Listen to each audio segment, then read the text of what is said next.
Hello, welcome to Post Colonial Space. I'm Masood Raja, and what follows is an excerpted clip from one of my longer webinars. So, what I've decided is that sometimes when people ask really interesting questions, I will pull out that particular part of a webinar and make it available to you as a short clip so that if you don't have time to watch a 1 hour webinar, you can at least watch and listen to the brief exchanges that I usually have with people who attend my webinars. So here is one such clip from a recent webinar.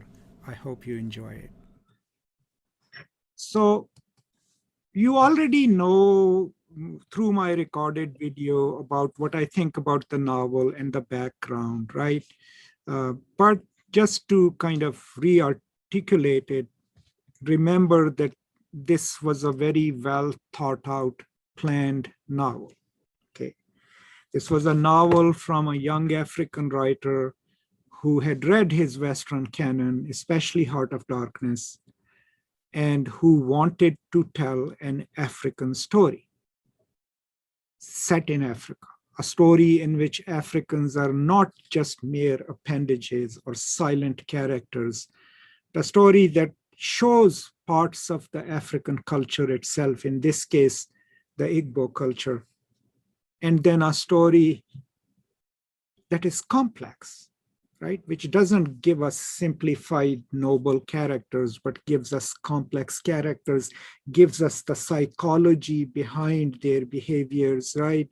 Customs in which they live, just what we would expect from an average, modern English novel, right? So that's the subtle point.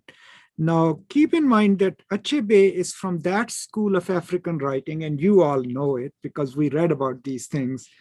He's not from the Chinwezu group, not even from Ngugi Thiong'o group. He is from a generation of writers who believe, and these are words that I'm quoting, that the language is a gift that the colonizers left us, and we should use it to tell our stories. And so he's from that school of African debate about what language to write in. And he was very vocal about it in his interviews as well. Now, he does remember what Ngugi Thiong'o mentions in his essay about 100 flowers to bloom, right? Where he says that we Africans have already enriched their language and their storytelling and their art, right? Now what we need to do is borrow from them and write in our languages so that our languages can be enriched too. So when you read Things Fall Apart, this is that enriching, right? Here is an African novelist using a European language to tell an African story, and in the process, he enriches the body of literature available in that language, right? He infuses English language with the vocabularies and cultural knowledge of his own culture. And that's the enriching that Ngugi Thiong'o was talking about. Keep that in mind. I'm pretty sure so many of you have already made those connections. Now, a little clarification on Ibo and Igbo. Now, Igbo is the native pronunciation of the word, okay, in the Igbo language. Ibo was used by the Europeans because they couldn't say Igbo properly, and that has been the accepted term in most writings. You will notice within the novel, Achebe himself uses the anglicized version of the tribal name. But when you go to the end of the novel, or where there are footnotes there he uses Igbo. Right? So keep that in mind. That's the difference, subtle difference between in the usage. A few years ago, I myself wasn't aware of it, the distinction. So I also used Ibo until I learned that Igbo is the original pronunciation and Ibo is the anglicized version of it. So just keep that in mind. You can go with anyone, but just know the subtle difference. So I will go first talk a little about the stylistics of the novel. Right? By that, I mean, how does he arrange the story, right? We briefly talked about it too. Now, if you read the opening lines, Okonoko was well known throughout the 9 villages and even beyond. His fame rested on solid personal achievements. As a young man of 18, he had brought honor to his village by throwing Amalins the cat. Amalins was the great wrestler who for 7 years was unbeaten from Umofia to Mabeno. He was called the cat because his back would never touch the earth. It was this man that Okonoko threw in a fight, which the old men agreed was one of the fiercest since the founder of their town engaged the spirit of the world for 7 days and 7 nights. Now, think of it this way. On the surface, this is a very standardized opening. This is a character-driven novel. As we talked about, some novels are plot-driven, some novels are character-driven. This is a character-driven novel. We will read the story of rise and fall of Okonoko, right? That is a very, in quotes, Western way of telling a story, because Western novelistic writing, storytelling, usually is always about the exploits of one character. If you look at Africa, India, rest of the world, South America even, most of the times the cultures, even though they have individuals in them, the cultures are collectivist. And those stories might start with, this is the story, of such and such tribe, Umofia tribe. So that distinction is already there. It tells you that Achebe has set himself to formalistically write the novel as it was being written in England and America and the West. Stylistically, that's the style he's choosing. So that's how he will write his character, right? That's the hint there. But then he complicates it, because the very next things that we learn are allusions to the base culture, right? And in that reference to when the founder of their town engaged a spirit of the wild for 7 days and 7 nights, that's an allusion to a mythological fight between a human and a spirit, right? Just like we talk about Jacob wrestling the angel, right? Or the Greek gods and mortals coming into a conflict. So that immediately then grounds the very Western beginning of the novel into its African heritage, or whatever he's bringing from Africa to it, right? But then we also know that Okonoko is famous, but he's famous because of his courage and physical prowess, right? So we can relate, we can kind of imagine that he's a man of action, right? And he's a man of action who has physical strength. All of these things are packed into this simple little passage. Despite Okonoko being the central figure, why does Achebe choose to relate his story in the third person rather than the first person? Wouldn't the first person give more authenticity? Good question. I mean, I don't think so. It's a question of authenticity. Because even a third person narration can have an aura of authenticity.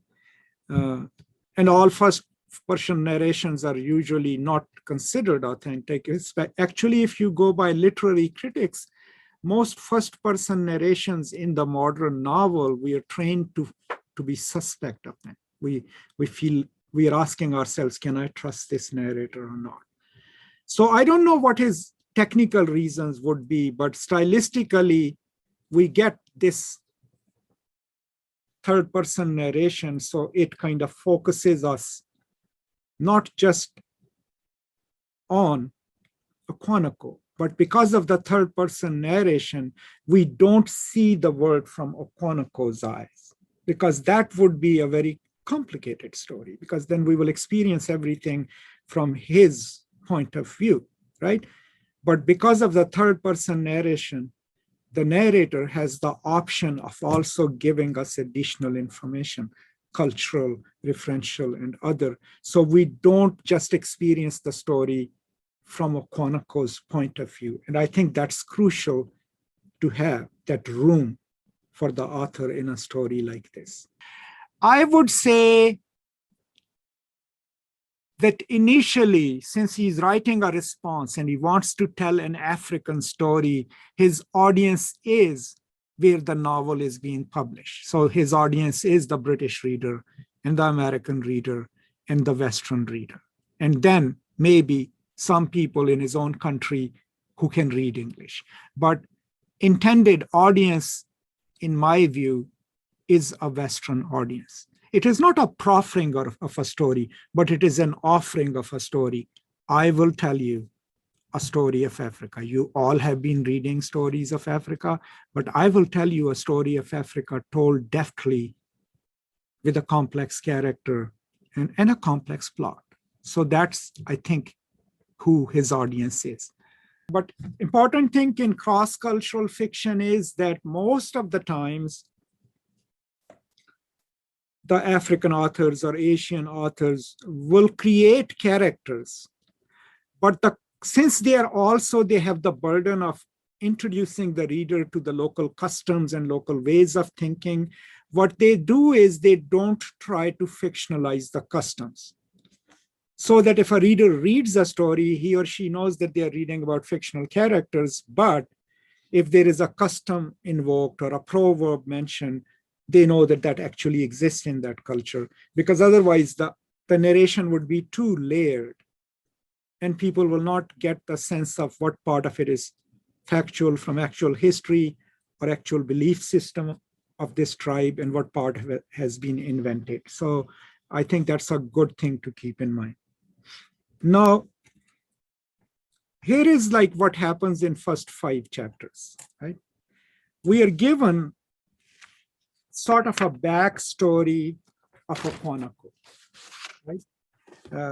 We learn that he has had a really, really unstable relationship with his father, that he doesn't respect his father and is ashamed of him because his father was not a good provider, was impractical, and in Okonoko's view, lazy.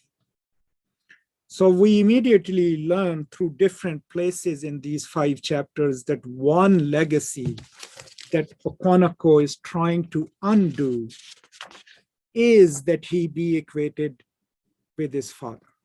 He absolutely wants to define himself in opposition to how his father was perceived. But here, I mean, I forgot to bring the books, but in the reader on page 202, it says, Okonoko ruled his household with a heavy hand. His wives, especially the youngest, lived in perpetual fear of his fiery temper, and so did his little children. Perhaps down in his heart, Okonoko was not a cruel man, but his whole life was dominated by fear of failure and of weakness. It was deeper and more intimate than the fear of evil and capricious gods and of magic, the fear of the forest and of the forces of nature, malevolent, red in tooth and claw. Okonoko's fear was greater than these. It was not external, but lay deep within itself. It was the fear of himself, lest he should be found to resemble his father. Since psychologically speaking, he is so opposed to being equated with his father, his deepest fear then as a man is if his masculinity is challenged, right? And that's what he safeguards, even at times at great harm to himself, right? And that is driven by fear, right? Fear of being considered weak, fear of being considered not manly enough, not successful enough, right? Not good enough. Now, I mean, detach yourself from the story for a minute, because this fear that underwrites so many people's responses, even in contemporary world, and underwrites a certain kind of male identity still exists, even in cultures over here, right? Men who go out of their way try to prove that they're manly, they're masculine, they don't show their emotions, right? And they are stern with their children or with their loved ones. It's very hard for them to be soft, right? Because they have internalized this idea that being a man means this, being a man means being responsible, whatever, a provider.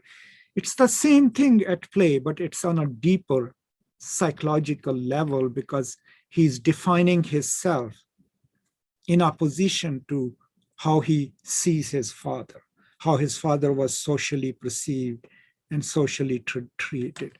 And that is a really big part of understanding Okonkwo as a character, as a human being in this story.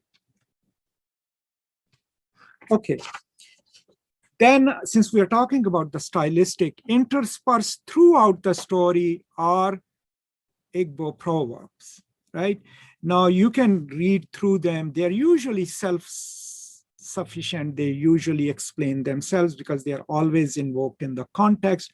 But keep in mind that what Achebe does by the use of these proverbs is he enriches the language by, what does a proverb do? It is a wisdom statement, right? It is a statement that is usually contextual but repeated in living cultures. When you want to point to someone's folly, when you want to point to someone's wisdom, someone's strength. So by introducing these proverbs, that what he's doing is, this is the act of enriching of English language that Ngugi Thiong'o talks about. We learn in these 5 chapters certain customs, certain rituals of harvest, right? Certain rituals of planting. We learn that there is a time of non-violence where it is not permitted to commit any violent act, right? That is his first failure, right? When he beats his wife during that week, and that's a week before harvest, right? You can call it his first digression. There are 3 digressions that he performs in the novel. This is the first one that invites the wrath of one goddess, the goddess of land, right? And the reason there is a taboo against any kind of violence because before the harvest, before the planting season, is because you're trying to keep the gods pleased, so they give you the ideal season to plant your crops. Now remember, in Igbo religion and others, there is a hierarchy in the religion. There are several deities. Some command the weather, some command the land, some command food. But also the ancestors of the clan who die, they live in this liminal space between the villages and the place of the gods, and they intercede on behalf of their relatives and on behalf of the village to the gods. So as a practicing person in the village, you're not just trying to please the gods, you're also trying to keep your ancestors' spirits pleased because they will intercede on your behalf. And then on a personal level, each person is believed to have a chi, right? And that chi is your own, the shadow of God in you. And if you defy your chi, you're also likely to, suffer the consequences. Now, in that culture, agricultural culture,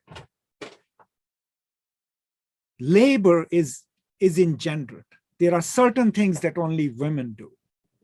Yam is the staple diet of the people. And yam is also a sign of your wealth, right? So if you have more lands that you can till, and if you have the resources to plant more yams, which require more care, and if you have a barn full of yams, that is a sign of your wealth, right? It's just like you and me getting a job at a bank and drawing a huge salary and driving BMWs. It's the same thing. And you know that when you've already declared in a given culture that certain kind of crop planting should only be left to men, you've already connected it to masculinity. And then having more yams already is connected to your wealth. So absolutely, you can replace money with that. just like people here try to accrue as much wealth as possible, right? Same principle. Now, yams are, there are so many meals that are prepared from them. Flour is made out of them. Dishes are made out of them. And remember, when you grow your yam crop, you are rich if you have grown enough that it lasts you a year with your family, right? And then the surplus you can trade, but mostly you're growing it for food, and that's the staple diet. So it is a sign of your wealth and power. And that takes us to the story. Remember, when he starts his farm, he has some seed yams. Yam is a tuber, right? I think from the potato family. But he goes to this powerful man and he says, lend me some seed. And that's also what is considered sharecropping, because the person who is giving you the seed owns part of your crop, right? And you owe that person that much. So his start is very humble. He borrows seeds, then he has a horrible time. The crops fail, right? Because the rains don't come on time, but he still has reserves that he plants. So what we learn is we are learning that he is a self-made man, right? It is kind of the similar story if we told it in the confines of New York or everywhere, anywhere else where a young kid is orphan and grows up and through his hard work and entrepreneurship becomes success. It's a story of upward mobility, but in a traditional culture, right? Employing the means of upward mobility in that culture, which in his case is physical prowess, his ability to work long, hard hours, and his single-minded focus to succeed at what he does and gain the honor that he thinks he deserves, right? And that he thinks he has earned, right? So plot-wise in these novels, we learn, a tragedy happens. Someone from another tribe murders a woman. And so Konako and another person are appointed by the tribe elders to go to them and ask them to ask for forgiveness and pay a penalty. And according to the customs of the tribes, the penalty is that they will surrender 2 children, right? 1 female and 1 male, which Okonoko brings with him. And that is how he ends up being the foster parent to Equanafine, right? Ikemafuna, right? Ikemafuna. And then we learn how does he treat his wives. He's pretty brutal to them. So there is nothing endearing there. And that he even transgresses the goddess and beats one of his wives and has to do penance. We also know that he's not very expressive of his love, but we know that he is wary of his son because he considers him weak, because he thinks that his eldest son is more like his father. And then we learn that, he has a certain degree of liking for Ikemefuna. And then Ikemefuna and Okonoko's eldest son, they are becoming friends. And he is becoming accustomed to this family as his own family. And there is a reference to how, they share stories and he's very well-liked. And that's where I stopped for this reading. Because like here, gradually the rains became lighter and less frequent and Earth's sky once again became separate. The rain fell in thin, slanting showers. Navoe always wondered who Nandi was and why he would live all by himself, cooking and eating. In the end, he decided that Nandi must live in the land of Ikemefuna's favorite story, where the ant holds his court in splendor and the sands dance forever. So this is the story that, Ikemefuna has told him from his own culture. So by this time, we learn a little bit about Konoko his relationship with his father, his relationship with his children, and with the city elders. We've learned that he's brusque, he's haughty, he's proud, and he's violent, right? But we also learned that he takes pride in his work and has tried to define his own identity as this powerful person who will eventually take big titles and then be a prominent person. That is his dream. He wants to be a person of significance within the 10 villages of his tribe. That is his drive. That's what drives him, right? And his pride that also decides for him so many of his actions. But by the end of chapter 5, we have a bit of knowledge of his background, how he built his farm, how does he treat his own son and the child who was paid as ransom by the other tribe. What kind of relationship is he developing? How does he deal with his daughters, right? How does he come across to others who find him powerful, but also sometimes overbearing? His relationship with others in the tribe is of respect because they are afraid of him, but it may not necessarily be because they just believe that he's a noble man. I mean, there is a problem in that relationship, and it will come through as he makes mistakes, right, and is punished for them. So that is all that I can glean from these first 5 pages. Of course, I'm happy to see what you have to share and what your questions and ideas are about this. Thank you so much for watching or listening to this brief clip. If you are interested in the longer version, the link will be in the description and you can watch the whole webinar. Thank you so much for your support. And as always, if you have any questions, any concerns, you can always post them in the comments and I'll be happy to respond to them. If you have a moment and if you haven't subscribed to the channel yet, please do so now so that you get timely notifications of whatever is happening on this channel. Thank you for your support. Stay safe, and as always, from me to you, peace and love.